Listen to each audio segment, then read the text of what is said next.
eu já estou gostando da nossa vinda até aqui, mesmo que não fosse com esse intuito de aproveitar conteúdo para o mercado imobiliário, para a área que a gente trabalha, mesmo que não fosse por isso, eu já estou feliz, porque toda vez que eu estou aqui nesse parque, a energia é muito boa. Eu sei, tem outros parques que a gente frequenta e a gente vai fazer o papo no parque em outros parques também, onde a gente estiver, mas o Ibirapuera, ele é como se fosse, para mim, a minha segunda casa. E eu sei que você também tem um pouco disso. Então, eu acho que não podia ter sido um lugar melhor para a gente fazer o nosso primeiro papo no parque. Eu estou muito feliz de estar aqui, já estou leve. A gente já teve um início de dia aí bem tumultuado na correria, já cumprimos várias coisas da nossa agenda e a gente tem ainda um monte de coisa depois para o restante do dia. E aí esse intervalo aqui dá uma leveza, para mim já valeu a pena. E me policia, porque você sabe que eu sou prolixa. É isso aí, eu acho que não tinha lugar melhor pra gente começar esse projeto. Um lugar que a gente gosta tanto, pra gente é como um quintal de casa realmente, fica bem próximo inclusive de onde a gente mora hoje. E é um lugar super agradável, né? É um lugar para todo mundo, para todos os gostos, dá para fazer de tudo por aqui, desde se exercitar até comer, relaxar, descansar. E por que não falar de negócios, por que não falar de mercado imobiliário, que é o que a gente está se propondo a fazer aqui nesse momento. E acho que para isso hoje eu gostaria de propor uma reflexão sobre uma notícia que a gente viu essa semana, na verdade de um caso que começou em janeiro. Não é exatamente de agora, mas novidades surgiram nesse processo e por isso chegou ao nosso conhecimento, que é a questão dos benefícios concedidos pela Prefeitura de São Paulo para moradia, para construção de moradia popular, mais especificamente os estúdios. E não sei se você chegou a ver mais a fundo a notícia, mas o que aconteceu foi o seguinte: a Prefeitura ela libera benefícios para que as construtoras incorporadoras façam moradia com até um limite de valor, até um limite de metragem, que se enquadram em alguns projetos. Projetos sociais, né? Exato. Para baixa renda. Exato, se encaixa em alguns projetos sociais e você tem um limite de renda para poder comprar esses produtos, para poder comprar esses imóveis. No caso, até 10 salários mínimos como renda familiar geral, né? Tem alguns até 3, alguns até 6 e alguns até 10. De qualquer forma, acima de 10 não se encaixa nesse padrão. E o que aconteceu foi que algumas construtoras, algumas incorporadoras venderam imóveis assim de forma indevida. Então, imóveis dos quais se beneficiavam dessa questão do benefício, de fato, da prefeitura, só que os compradores não se enquadravam nesse perfil socioeconômico. Chegou a ver isso? Sim, é o tal do jeitinho brasileiro, né? Isso, infelizmente, é uma característica.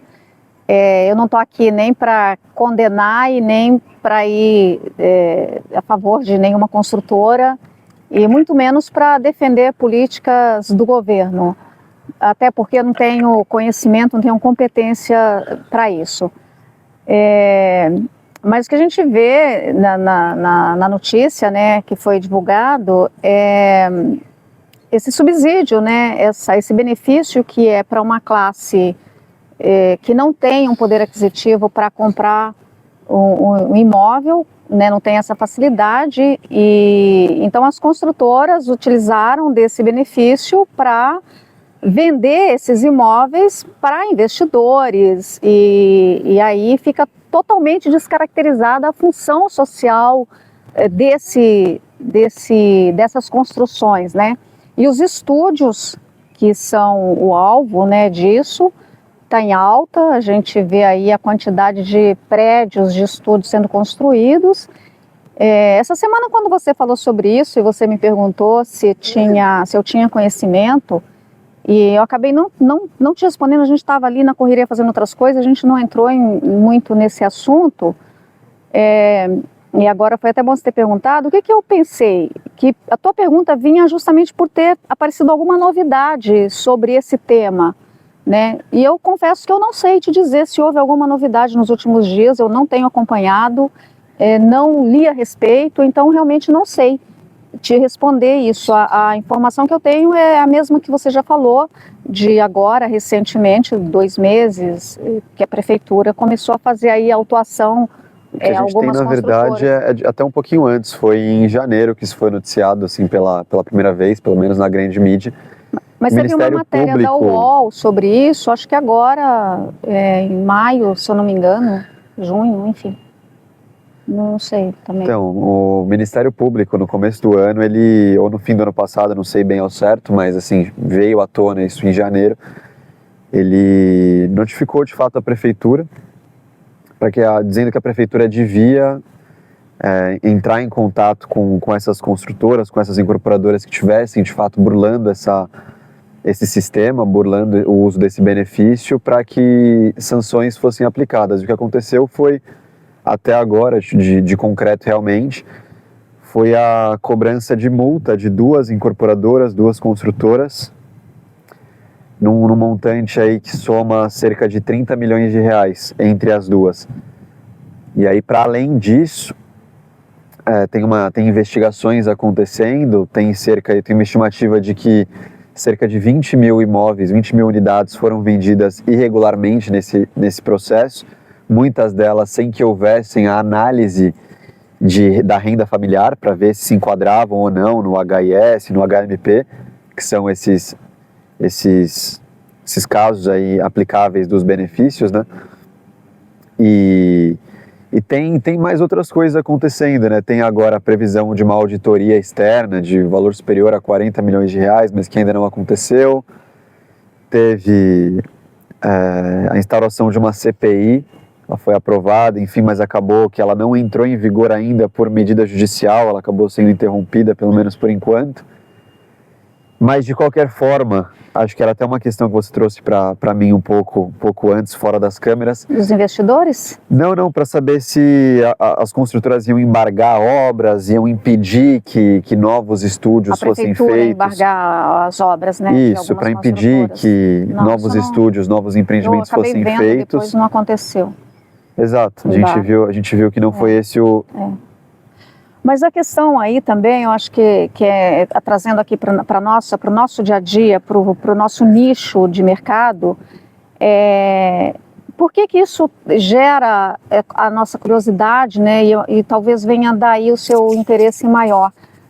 A gente tem muito cliente que pergunta, né? O estúdio é um bom negócio? Tem muito cliente procurando imóvel e para comprar... procurando comprador para o imóvel com a intenção de investir uma parte da venda do imóvel dele na compra de estúdio, por exemplo. Então surge a dúvida.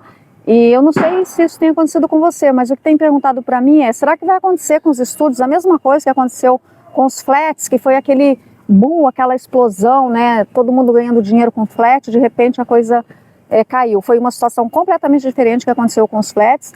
Mas, será que com os estúdios, você deve ter também ouvido isso de algum cliente, essa dúvida, né? Se teve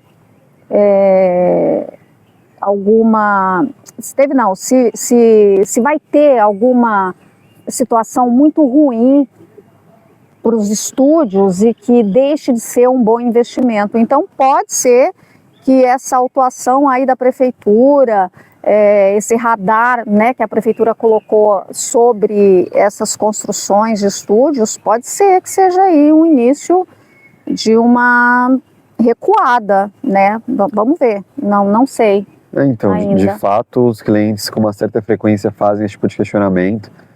Muitos porque pensam no investimento, mas outros só porque estão querendo vender a casa deles. A gente trabalha sobretudo com o mercado de terceiros, né, imóvel de terceiros, revenda de imóveis. E muitos se questionam, falam, nossa, mas eu vejo aí empreendimentos novos, inclusive estúdios com valor do metro quadrado X, um valor muito elevado.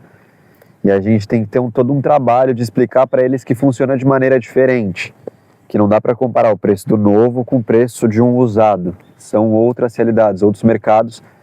E muitos desses novos hoje são estúdios, ou prédios inteiros de estúdios, ou prédios com diferentes tipos de unidades, né? Tanto estúdios residenciais ou não residenciais, como apartamentos tipo.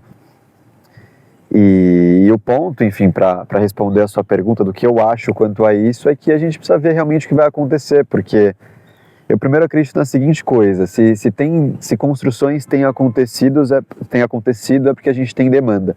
Eu imagino que as construtoras, incorporadoras tenham um estudo prévio muito bem elaborado para fazer esse tipo de construção, porque o investimento necessário é muito grande. Então não fariam esse investimento de milhões sem que houvesse demanda por trás. Por outro lado, é claro que a demanda pode existir hoje e que com o tempo aconteça uma certa saturação e que o valor de mercado desses produtos, desses imóveis caia. Isso é completamente possível. O mercado imobiliário não trabalha com ciência exata, né? Uma série de fatores pode influenciar, enfim, questões econômicas, inclusive essas questões que a gente trouxe aqui agora de possíveis sanções por parte do governo. Mas o que a gente diz, o que a gente pode dizer assim como profissional, pelo menos eu digo, é que a gente tem que sentar e aguardar. Se quiser fazer investimento em estúdios, a gente não recomenda nem desaconselha. Pelo menos, né? Eu acho que depende muito do perfil da pessoa, e para saber o que vai acontecer no futuro, realmente só deixando o tempo nos responder de fato. E com relação a dúvida se afeta ou não a nossa rotina de trabalho, o nosso dia a dia,